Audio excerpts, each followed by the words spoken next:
श्रीलंका के कार्यवाहक राष्ट्रपति रणील विक्रमसिंघे की शिकायत है, हिटलर जैसी मानसिकता के लोगों ने मेरे घर पर हमला बोल दिया। उन लोगों ने न केवल उसे तहस-नहस किया बल्कि 200 से ज्यादा पुरानी दुर्लभ पेंटिंग और 2500 पुस्तकों को आग के हवाले कर दिया। मेरी अकेली पूंजी यही थी। इतनी पुस्तकों का संग्रह रखने वाले विक्रमसिंघे ने यकीनन फ्रांस और रूस की राज्य क्रांतियों के बारे में पढ़ा होगा। उनका अकेला सबक है, भूख से बिलबिलाती जनता किसी तख्त और ताज की परवाह नहीं करती। श्रीलंका में यही हो रहा है। इस देश के इतिहास में पहली बार ऐसा हो रहा है जब लोग अपने काम पर नहीं जा पा रहे हैं, स्कूल बंद है, दुकानें खाली पड़ी हैं और कीमतें आसमान की पार पहुंच चुकी हैं। गुजरी 9 जुलाई को जिस तरह की भीड़ राष्ट्रपति गोटबाया राजपक्षे के सरकारी आवास और उसकी आसपास दिखाई पड़ी, उसने साबित कर दिया कि यह मौजूदा वक्त ही दुर्लभ घटना है। वहां गम और गुस्सा महीनों से खदबदा रहा था। महंगाई लोगों का जीना मुहाल किए हुए थी और शुद्ध जन रहकर सड़कों पर आ जाते थे। इस दौरान कई सांसद उनके गुस्से के शिकार बन चुके थे। 9 जुलाई को प्रतिरोध पहले से घोषित था, पर यह इतना भयंकर होगा, इतना अंदाजा लगाने में गोटबाया का तंत्र नाकाम रहा। लोग इतनी बड़ी संख्या में उमड़े कि पुलिस और सेना की लाठियां, गोलियां अथवा अश्रु गैस अर्थहीन साबित हुई। हताश राजपक्षे देश छोड़कर भाग गए, जबकि उनके भाई को नाराज लोगों ने कोलंबो हवाई अड्डे पर रोक लिया। राजपक्षे परिवार ने दशकों इस मुल्क पर हुकूमत की। क्या गोटबाया लुई 16वें या जार निकोलाई द्वितीय की तरह सत्ता के लंबे सिलसिले की आखिरी और बदनाम कड़ी साबित होने जा रहे हैं? उनके पलायन से पहले ही जनता मान चुकी थी कि यह हमारे जनार्दन नहीं बल्कि हिंता है। यही वजह है कि जो भीड़ राष्ट्रपति भवन में घुसी उसका कोई सर्वमान्य नेता नहीं था। बहुत से लोग वहां अपने बच्चों को सिर्फ यह दिखाने पहुंचे कि देखो हम कैसे दुर्दृढ़ जीते हैं और हमारे राजनेता किस वैभव का आनंद उठाते हैं। उनकी पलायन की बात जब कमान रणील विक्रमसिंघे के पास आई तो प्रतिरोध एक बार फिर भड़क उठा। जन मान्यताओं में वह गोटबाया की चौसर पर चस्पा गोट भर है।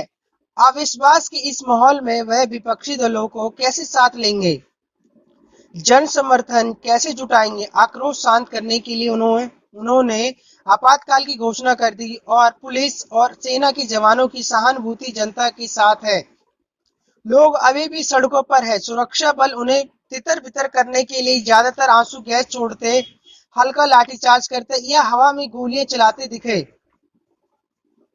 संसद भवन में घुसती भीड़ को रोकने के लिए उन्होंने अपेक्षाकृत अधिक कड़ाई से काम लेना पड़ा। नतीजतन 3 लोग मारे गए कोलंबो की सड़कों पर। इसके बाद टैंक तैनात कर दिए गए। इसके बावजूद सैनिकों और आम जन में सौहार्द चुका है नहीं। कई सैनिकों ने आंसू गैस से हलकान लोगों को पानी पिलाया तो कई प्रदर्शनकारी घायल सैनिकों की मदद करते दिखे।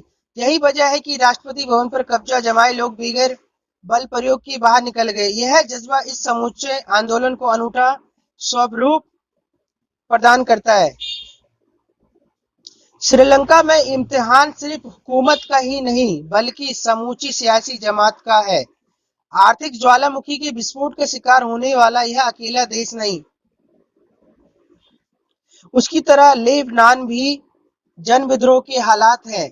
वहां की हुकूमत विदेशी कर चुकाने में नाकाम रही। खाद्यान्न, दवाइयों और आवश्यक वस्तुओं के अभाव में लोग सड़कों पर प्रदर्शन कर रहे हैं। यही हाल वेनेजुला सहित लैटिन अमेरिका के तमाम देशों और घाना समेत कुछ अफ्रीकी देशों का है।